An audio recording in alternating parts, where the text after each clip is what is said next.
Oi, gente! Voltamos com mais um Papo Desinformante, a nossa conversa semanal sobre os assuntos mais quentes do campo da desinformação.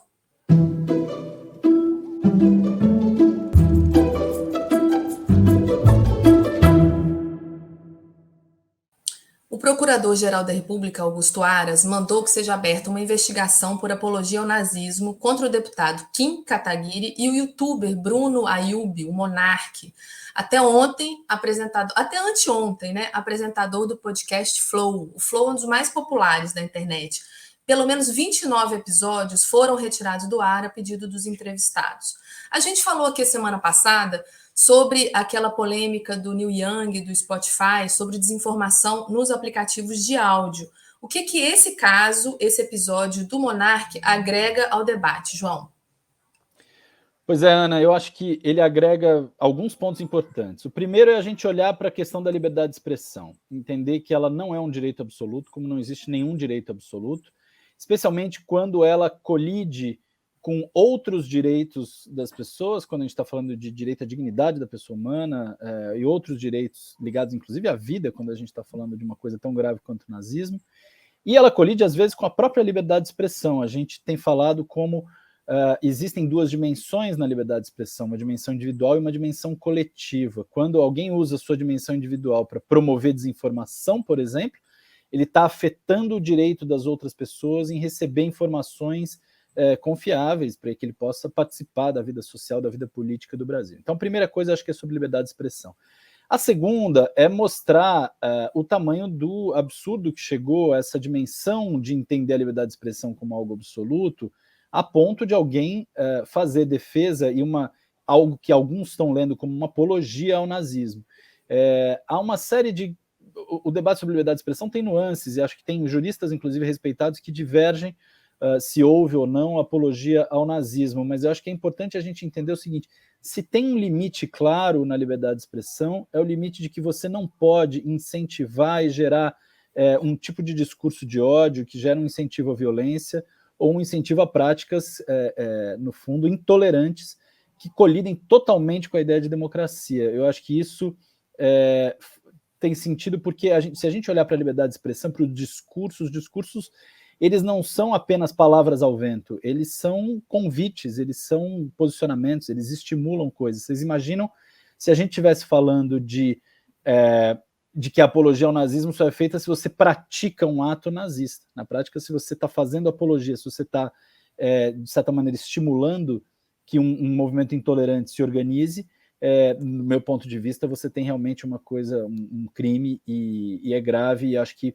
a reação foi adequada e proporcional a isso. Acho que o terceiro ponto tem a ver com isso que você estava falando do Spotify, né? Quer dizer, aí as reações em relação como é que os patrocinadores reagem, como é que as próprias pessoas que participaram de outros perfis reagem e fazem com que, na prática, haja um freio imediato ou uma repreensão e uma punição imediata a alguém que comete um crime desta natureza, como cometeu o Monark. Acho que isso é muito importante, porque nós estamos num momento sem mecanismos para lidar com isso do ponto de vista legal. A gente sabe da ausência de regulação de moderação de conteúdos nas plataformas, sabe como as plataformas têm sido tímidas em lidar com esse tipo de conteúdo, mesmo com casos de apologia e discurso de ódio nas suas próprias plataformas. Então, ter um tipo de reação desse da sociedade, que é imediato e faz com que esses atos sejam, em alguma medida, punidos de forma imediata e proporcional, acho que é bastante importante num cenário em que o mundo ainda busca caminhos para solucionar a discussão da moderação de conteúdos. Muitos desafios, né, João, pela frente. Bom, você sabe como é que é o dia a dia de um checador de fatos? Para matar nossa curiosidade sobre essa profissão assim super atual, a Liz Nóbrega conversou com a Natália Afonso, que trabalha na Lupa, e ela contou detalhes aí do seu cotidiano na nossa matéria, que está no site do desinformante.com.br. Dá uma palhinha aqui, Liz, sobre como é que é esse dia a dia. Oi, Ana. Então, né, a checagem de fatos é uma das saídas contra a desinformação. A gente já até mapeou isso no site do Desinformante também. E aí a gente ficou curioso, né, querendo mostrar para vocês como funciona realmente o dia a dia de um checador de fatos. se parece um pouco com a profissão do jornalista no tradicional, digamos assim, mas se diferencia em alguns pontos específicos, como a transparência das fontes, por exemplo, ou então a metodologia que é apresentada. E eu conversei com a jornalista Natália Afonso, que trabalha na agência Lupa, como a Ana disse, e aí a gente, para tentar entender um pouco mais como funciona esse trabalho, né? Como começa uma apuração de checagem? Começa pelo monitoramento, né, das redes sociais, do que os políticos estão falando, de tudo isso que está circulando nas redes. E esse monitoramento é diário, a partir de plataformas, inclusive, que o Facebook, o WhatsApp disponibilizam para mostrar os conteúdos que já foram denunciados por usuários.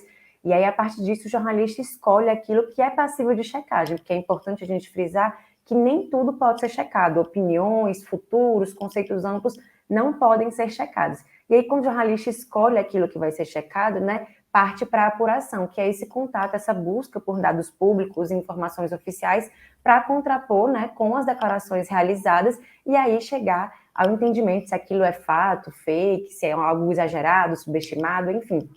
Existem as etiquetas que também fazem parte da metodologia da checagem de fatos, que diferencia um pouco do jornalismo tradicional por causa disso. Além disso, outro ponto interessante para a gente trazer é que na escrita da checagem de fatos, de uma matéria que foi checada, sempre o jornalista utiliza hiperlinks e mostra para o usuário, para o leitor, tudo aquilo que foi utilizado para chegar naquele veredito final, que é a etiqueta, né? E aí, a partir disso, o leitor ele também pode fazer o trabalho reverso e entender como o jornalista chegou naquele ponto.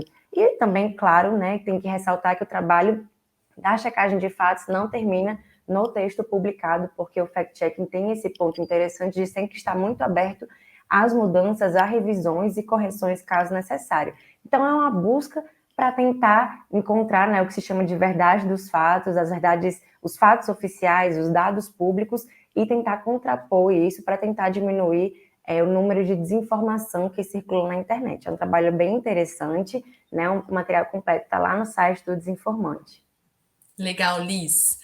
Bom, para a gente terminar assim de forma mais leve, quem sabe, a gente vai tratar agora de humor e desinformação.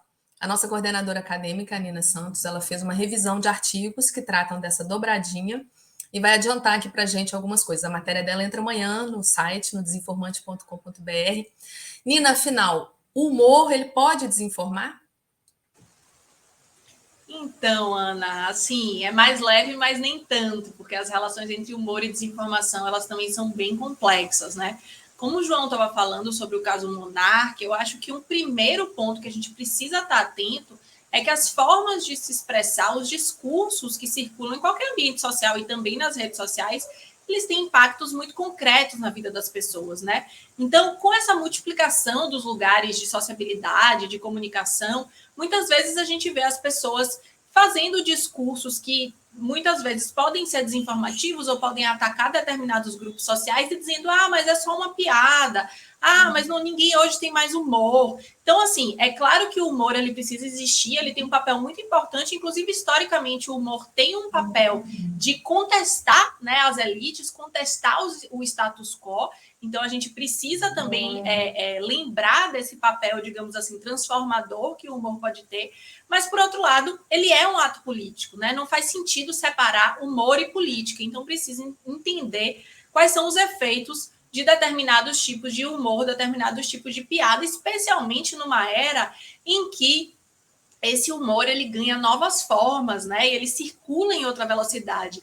A gente hoje fala muito dos memes, que são um formato que não é tipicamente digital, mas que ganha muita atenção no ambiente digital e que vai incorporar justamente esse elemento da cultura digital, do remix, da reapropriação, da transformação, em que as pessoas vão pegando um conteúdo e vão transformando aquilo de acordo com as suas referências, com as suas opiniões, e vão distribuindo isso nas suas redes de contatos, né? Isso cria uma outra dimensão, digamos assim, do que a gente considera humor, que precisa ser analisado de acordo com as suas características, né?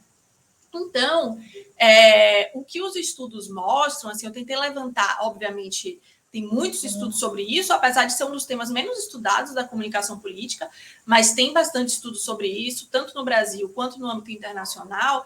E os estudos mostram que, quando a gente está falando de desinformação, o humor, ele pode ter, o uso do humor, né, relacionado à desinformação, ele pode ter dois efeitos que podem ser nocivos. O primeiro é tornar a desinformação mais palatável, né? Então, o fato de você achar algo engraçado, cômico, pode fazer com que a desinformação passe de uma forma menos agressiva, menos perceptível. E também tem uma relação entre o nível de compartilhamento de conteúdos desinformativos com humor e aqueles conteúdos que não têm humor. Então, as pessoas tendem a compartilhar mais, já tendem a compartilhar mais o conteúdo desinformativo em relação ao informativo. Junto com essa característica do humor de tornar essa desinformação mais palatável, isso pode criar um ciclo perigoso aí de circulação desse tipo de conteúdo. Além disso, tem análises que vão tentar relacionar o efeito do uso do humor sobre a forma como as pessoas veem a democracia. O que é que as pessoas que consomem muito humor online, como é que elas se relacionam com a democracia, como é que elas se relacionam com os políticos, com o sistema político? E aí, alguns estudos apontam que você tem um aumento do cinismo, né? Daquela falta de vontade da pessoa de se aproximar do tema da política, daquela falta de identificação com os políticos ou falta de vontade de se engajar em qualquer tipo de ambiente político. Então, esse é um efeito que pode ser nocivo, né? E uma terceira linha que eu acho que vale a pena mencionar aqui é o fato de que muitas vezes o humor também é usado para esconder preconceitos, né? Não é à toa que a gente viu aí esse caso da suposta apologia ao nazismo, mas tem muitos estudos que vão relacionar o uso de humor para encobrir discursos misóginos e racistas, por exemplo. Então, aí também está um grande perigo, né? Amanhã o texto vai estar todo lá no site, espero que vocês gostem. E eu queria fazer um aviso final que, assim, gente, não vamos acabar com o humor, pelo amor de Deus, a gente precisa de humor, inclusive para resistir aos tempos atuais, né? A questão é que a gente precisa aí ficar de olho no que está rolando para a gente saber diferenciar aquele humor que pode contribuir, que pode transformar, que pode incluir, que pode divertir, desse outro tipo de humor que pode ser bastante nocivo. Muito bom, Nina. Amanhã, desinformante.com.br, matéria completa da Nina.